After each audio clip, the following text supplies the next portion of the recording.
Querido amigo, hoje temos como alvo iniciarmos os nossos estudos na carta que Paulo escreveu ao seu filho na fé, Tito.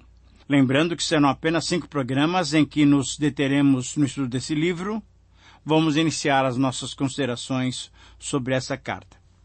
Primeiramente, consideremos a questão da introdução à carta. Devemos lembrar que as cartas de Paulo, escritas a Timóteo e a Tito, são chamadas de cartas ou epístolas pastorais.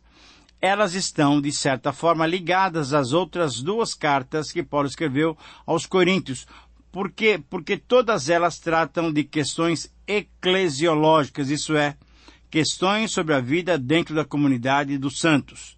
As cartas pastorais foram escritas para os auxiliares de Paulo depois da sua primeira prisão em Roma, enquanto viajava, provavelmente na sua 4ª viagem, ao visitar a Espanha, e muito provavelmente, conforme Stott, ele visitaria também a Grã-Bretanha. Quando ele deixou seus auxiliares nas cidades estratégicas, Timóteo em Éfeso e Tito em Creta, ele estava preocupado com o desenvolvimento do Evangelho. Essa carta, então, escrita a Tito, Paulo a escreveu quando estava nessa viagem, sendo esta a penúltima carta que ele escreveu. Essas 3 cartas, 1ª e 2ª Timóteo e essa carta a Tito, são denominadas pastorais porque são orientações pastorais do apóstolo Paulo para os seus companheiros de ministério que assumiriam a maior responsabilidade depois da sua partida, depois da sua morte para estar com o Senhor. Em segundo lugar, agora, consideremos a questão da relação entre Paulo e Tito. Tito era um dos filhos na fé do apóstolo Paulo que se encaminhou para o ministério. Juntamente com Timóteo, ele era aquele que assumiria os encargos de Paulo depois da sua partida. Provavelmente tem aceitado a Cristo através do apóstolo Paulo, mas não foi mencionado no livro de Atos. A primeira menção a ele, quem faz é Paulo, em Gálatas capítulo 2, versículos 1 a 3. Ele foi o jovem gentio não circuncidado que acompanhou Paulo a Jerusalém, conforme o versículo 1 desse capítulo 2 de Gálatas. Ele era um exemplo vivo de que os gentios não precisavam ser circuncidados, não precisavam mais obedecer à lei para serem salvos. Paulo confiou a Tito algumas missões importantes e delicadas, como, por exemplo, pôr em ordem a igreja de Corinto, organizar as igrejas em Creta, como nós veremos nessa carta. E também ele foi enviado a Dalmácia, região da antiga Iugoslávia, atual Eslovênia, Croácia e Bósnia. O apóstolo Paulo apreciava a sua companhia, como se vê no capítulo 3, versículo 12, quando Paulo pediu que ele, Tito, se apressasse para estar com ele em Nicópolis. Muito bem, consideremos agora a questão da autoria dessa carta. Sempre temos feito isso através de evidências externas e através das evidências internas. Vamos analisá-las. Com relação às evidências externas, elas são as mesmas que apresentamos no estudo da primeira carta de Timóteo. Embora essas cartas fossem omitidas no cânon de Marcion, provavelmente por serem umas cartas particulares e não por apresentarem questões doutrinárias, elas foram aceitas como paulinas por muitos pais da igreja, inclusive no cânon moratório. Então, elas são genuinamente aceitas como escritos paulinos. Por exemplo, os pais da igreja, Irineu, Clemente de Alexandria e Tertuliano, também apoiaram a autoria paulina. Com relação às evidências internas, isso é, evidências dentro da carta que provam quem é o seu autor, é possível percebermos que o autor reivindica a autoria paulina, veja em Tito 1:1. Um outro detalhe que merece destaque é que, ao observarmos as referências pessoais, elas se mostram consistentes com as referências a Paulo. Notamos também que existe uma harmonia doutrinária, e aqui temos um ponto importante, entre essas cartas pastorais, entre esta carta a Tito, com as outras cartas paulinas. Agora sim podemos considerar a questão da data da escrita dessa carta. Quando Paulo escreveu essa carta? Essa carta, como a primeira carta escrita a Timóteo, foi escrita entre as duas prisões de Paulo em Roma. Essa carta teria sido escrita após a libertação de Paulo da sua primeira prisão lá em Roma, conforme Atos 28.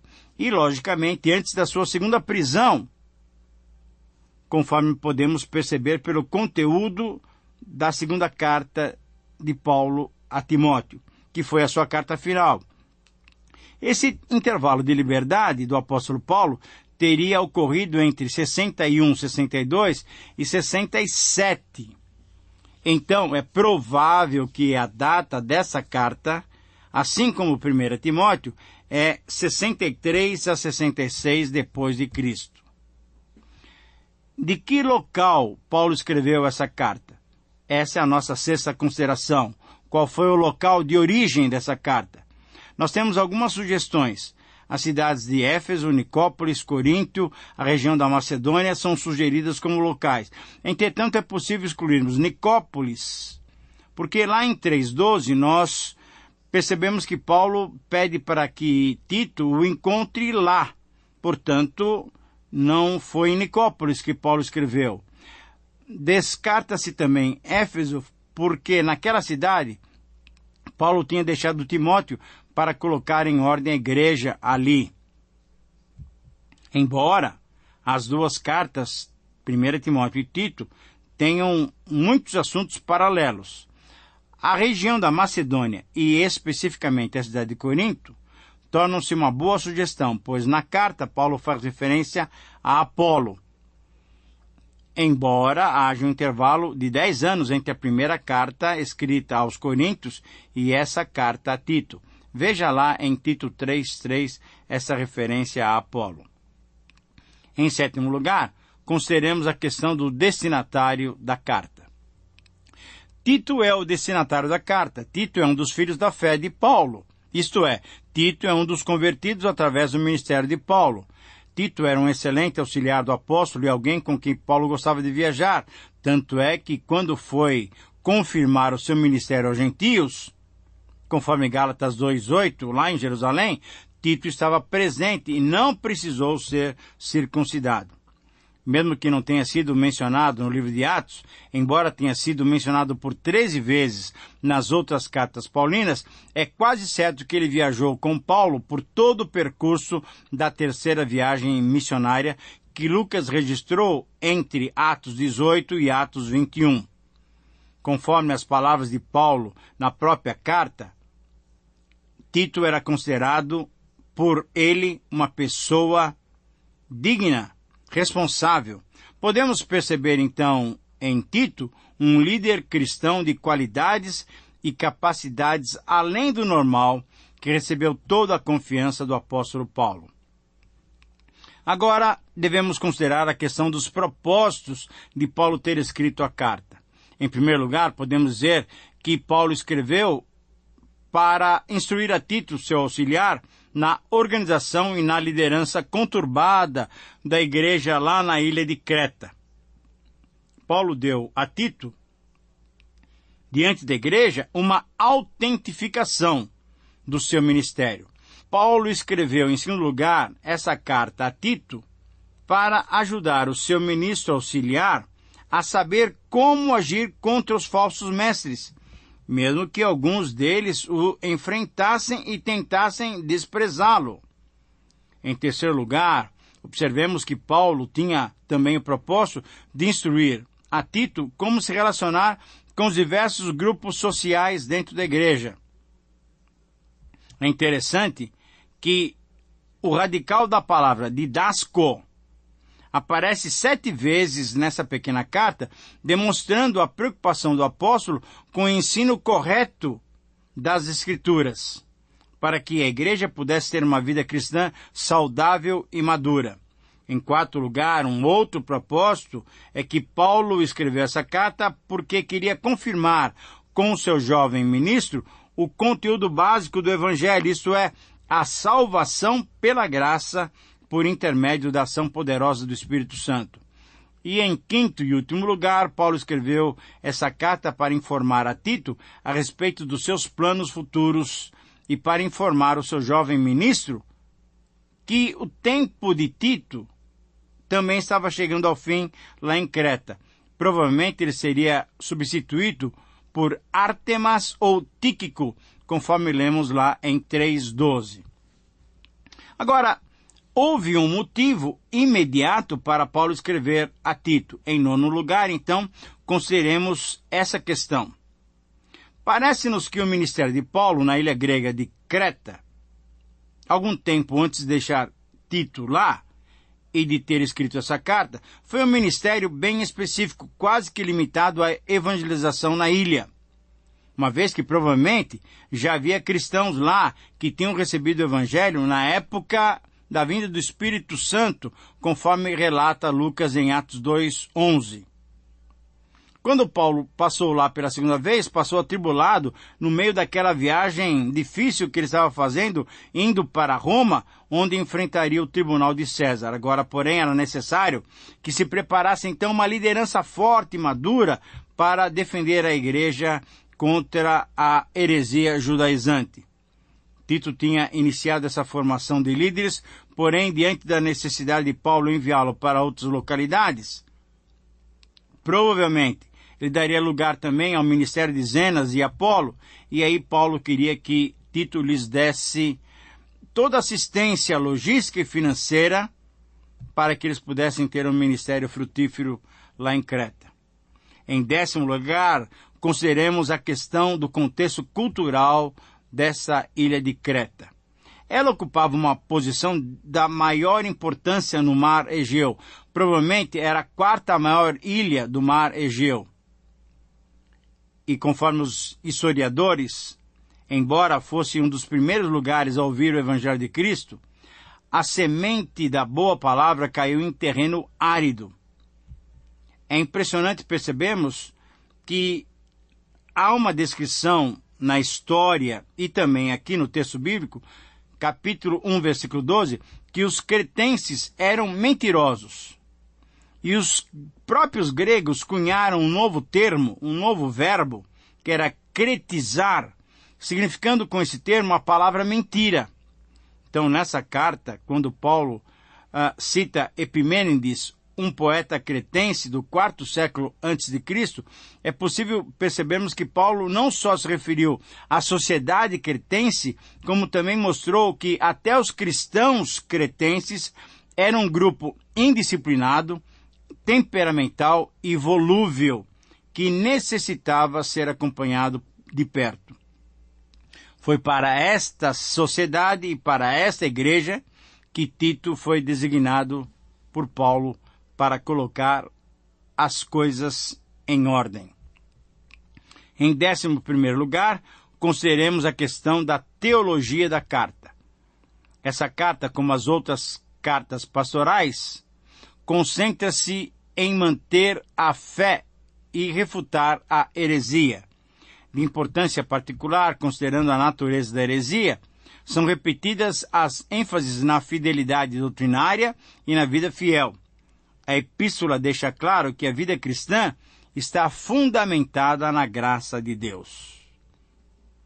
Muito bem, estamos chegando ao final das nossas considerações e agora perguntamos qual é o conteúdo dessa carta de Paulo a Tito.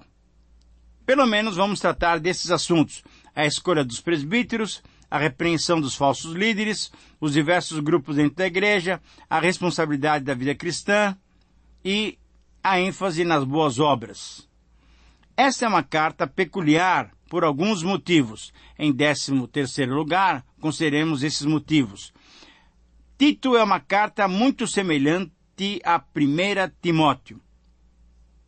As duas tratam de alguns assuntos bem comuns a dois ministros que estão servindo a Igreja de Cristo: heresias, qualificações dos líderes, o tratamento com os diversos grupos sociais e a equivalência entre os líderes da Igreja, bispos e anciãos. Essa carta de Tito também é peculiar na ênfase nas boas obras, uma expressão usada por 6 vezes nessa pequena carta. Essa carta destaca-se também na citação da reputação dos cretenses. Eram mentirosos e avarentos e preguiçosos. E essa citação vem de um poeta grego, um poeta natural de Creta, Epimênides. Mesmo não sendo alguém cristão, Paulo usa esse poeta para descrever os habitantes dessa ilha. A pergunta que se faz, então, quando estamos chegando ao final das nossas considerações sobre essa introdução a Tito é: por que é importante estudar essa carta? Por que devemos estudar esse livro? Porque essa pequena carta nos mostra a importância de termos padrões seguros quando desejamos iniciar ou desenvolver um trabalho novo, uma comunidade cristã nova. Nessa pequena carta, Paulo instruiu a Tito como desenvolver esse ministério. Deveria ele tomar cuidado com os falsos mestres? Deveria Tito fazer com que a comunidade cristã vivesse em unidade? E deveria Tito também encontrar entre a membresia líderes para que pudessem ser treinados, para que a igreja tivesse uma liderança forte e convicta da fé em Cristo Jesus. Finalmente, consideremos a questão do que vamos encontrar nessa carta. Ao estudarmos essa carta, vamos encontrar as qualificações dos líderes da igreja, porque quando procuramos um pastor para a nossa igreja ou comunidade, quais são os critérios que nós usamos para essa escolha? Nessa carta, vamos encontrar quais são os critérios corretos para essa escolha. Ao estudarmos essa carta, vamos encontrar também as normas para uma vida piedosa. Lembremos, então, que devemos frutificar, e isso faremos através das boas obras. Necessitamos viver uma vida zelosa de boas obras. E, finalmente, ao estudarmos essa carta, vamos encontrar orientações seguras sobre como devemos nos relacionar com os demais cristãos. Se quisermos andar de modo digno do Senhor, para a sua glória e para agradá-lo, devemos conhecer a sua vontade. Por isso, meu convite a você é que você me acompanhe nesses 5 programas para conhecermos essas orientações sobre como desenvolver uma vida cristã madura e saudável. Muito bem, agora podemos olhar para os primeiros versículos dessa carta e vamos refletir sobre os versos 1 a 4, que é a introdução da carta. O título que eu dei para esses versos é Exemplos de Submissão. O texto, então, é Tito 1, 1 a 4. Através dessas palavras iniciais, vamos recordar alguns princípios que são fundamentais no desenvolvimento da nossa vida cristã. E consideramos esses versos olhando para 2 personagens que aparecem neles, Paulo e Tito. E assim o princípio que temos desses versos pode ser traduzido na seguinte frase: somente através de vidas exemplares podemos ser usados para servir a Deus e edificar os nossos irmãos. Eu repito, esse é o princípio que extraímos desses primeiros versos 1 a 4 de Tito, capítulo 1. Somente através de vidas exemplares podemos ser usados para servir a Deus e edificar os nossos irmãos.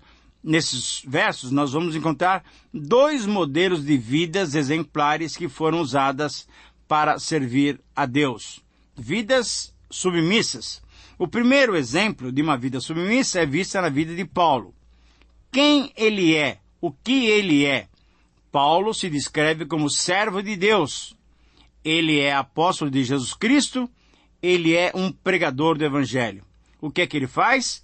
Ele promove a fé dos eleitos. Promove o conhecimento da verdade.